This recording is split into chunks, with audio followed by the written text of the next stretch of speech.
कोई मुझे मार नहीं सकता।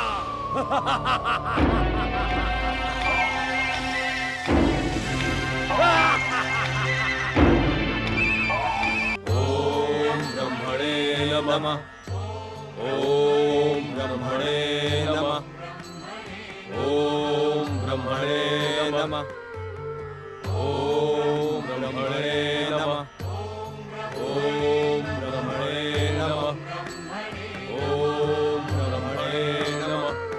ओम ब्रह्मणे नमः। ओम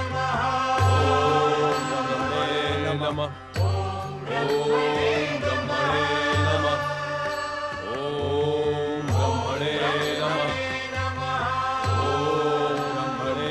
नमः। ओम ब्रह्मणे नमः। ओम ब्रह्मणे नमः। ओम ब्रह्मणे नमः। ओम ब्रह्मणे नमः।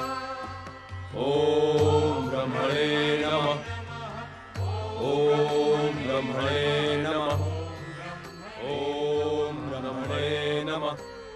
ओम ब्रह्मणे नमः। ओम ब्रह्मणे नमः। पुत्र वधु वारांगी, उस दुष्ट अदिति ने अपनी यज्ञ शक्तियों से हमें आकाश में फेंक दिया है। इच्छा होने पर भी हम नीचे नहीं उतर सकते। तारक के पुत्रों को आशीर्वाद नहीं दे सकते। माता दीदी, क्या हम जीवन भर इसी तरह आकाश में भटकते रहेंगे? तारक के वध से मेरी तामसिक शक्तियां मुझसे दूर चली गई थी।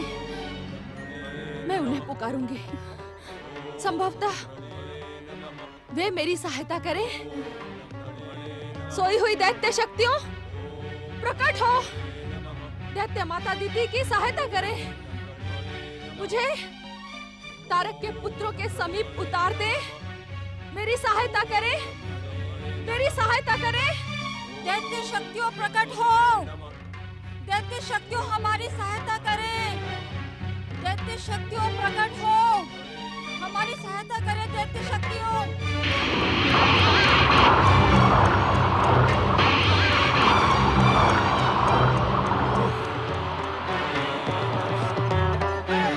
बचाओ!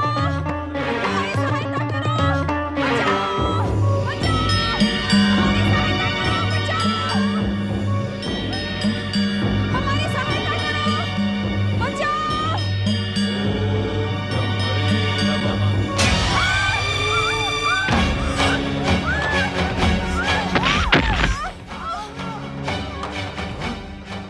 माता दीदी,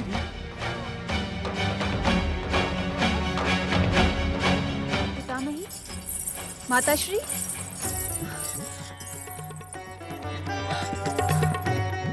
पितामही, माताश्री, क्या आप दोनों मेरे पुत्रों की तपस्या खंडित करने यहाँ आई हैं? क्या मेरे पुत्रों की तपस्या सफल होना आपको प्रिय नहीं? क्या आप दोनों दैत्य शत्रु देवताओं से जा मिली हैं? बोलिए। लगता है हमारी तपस्या खंडित करने के लिए ही आपने उस दुष्ट कंदकासुर को हमारे पास भेजा था। यदि आप दोनों मेरे क्रोध का भोग नहीं बनना चाहती हैं, तो इसी क्षण यहाँ से चली जाएं। अहंकारिणी, अभागन शांभुकी, तू मेरा अपमान करने के लिए अपनी सीमा लांघ रही है। मुझे उत्तेजित ना कर, अन्यथा परिणाम तेरे हित में ना होगा। मुझे चेतावनी देने का दुस्साहस ना करें आप।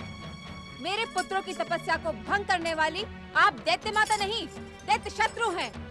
इसी क्षण चली जाए यहाँ से। सावधान शांभुकी, मेरा क्रोध तेरे भविष्य को कलंकित कर देगा, कलंकित।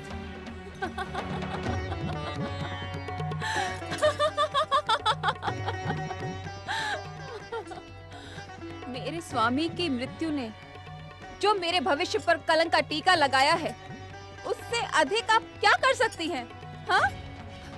जिस प्रकार आप यहाँ आई है, उसी प्रकार यहाँ से चली जाएं। अन्यथा मेरे पुत्रों की तप शक्ति आप दोनों को अनंत आकाश में उछाल फेंकेगी। समझिए आप?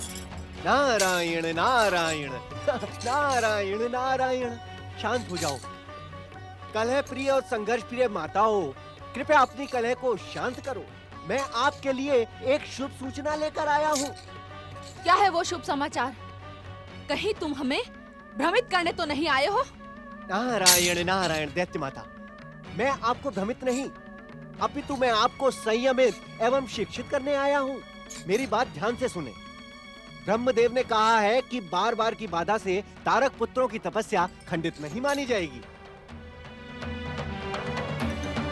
ओम ब्रह्मणे नमः। तारक पुत्रों, ब्रह्मदेव तुम्हें शीघ्र ही इच्छित वरदान देने यहाँ पधारने वाले हैं, किंतु तुम उनसे वरदान में स्वर्ग नहीं मांगोगे। क्यों?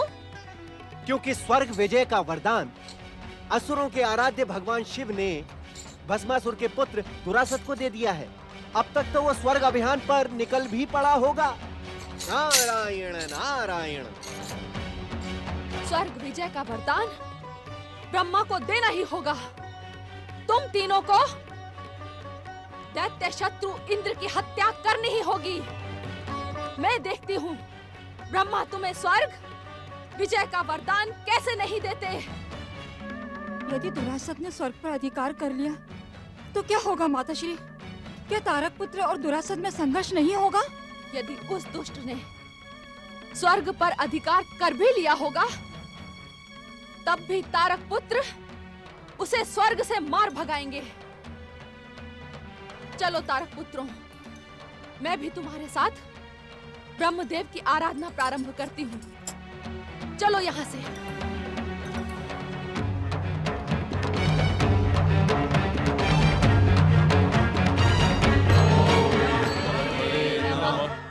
ओम ब्रह्मणे नमः। ओम ब्रह्मणे नमः। ओम ब्रह्मणे नमः। ओम ब्रह्मणे नमः।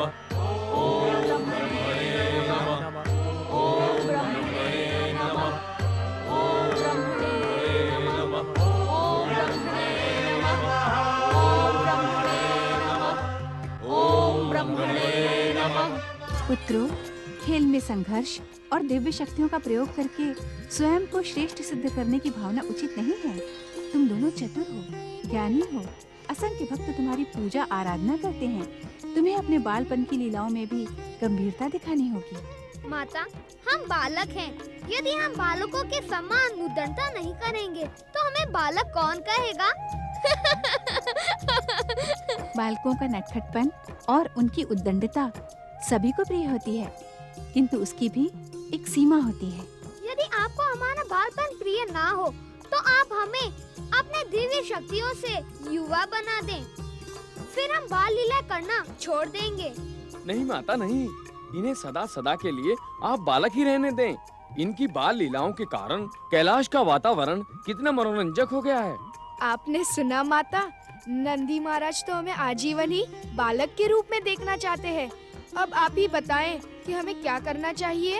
नंदी महाराज शिव गणों के अधिपति हैं। हमें इनकी इच्छा का सम्मान करना चाहिए।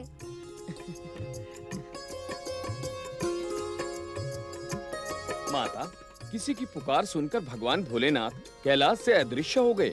वे कब लौटेंगे? अब मैं क्या बताऊं नंदी महाराज, स्वामी प्रायः ऐसी लीलाएं करते रहते हैं। अब वो मुझे बताकर अदृश्य थोड़े ही होते हैं। जो हो गया उसकी चिंता ना करो माता, पिताश्री को बुलाने का उपाय करो। कैसा उपाय श्री गणेश? ओम नमः शिवाय का महामंत्र भगवान शिव को बुलाने का अचूक उपाय है। ओम नमः शिवाय, ओम नमः शिवाय, ओम नमः शिवाय, ओम नमः शिवाय, ओम नमः शिवाय, ओम नमः शिवाय।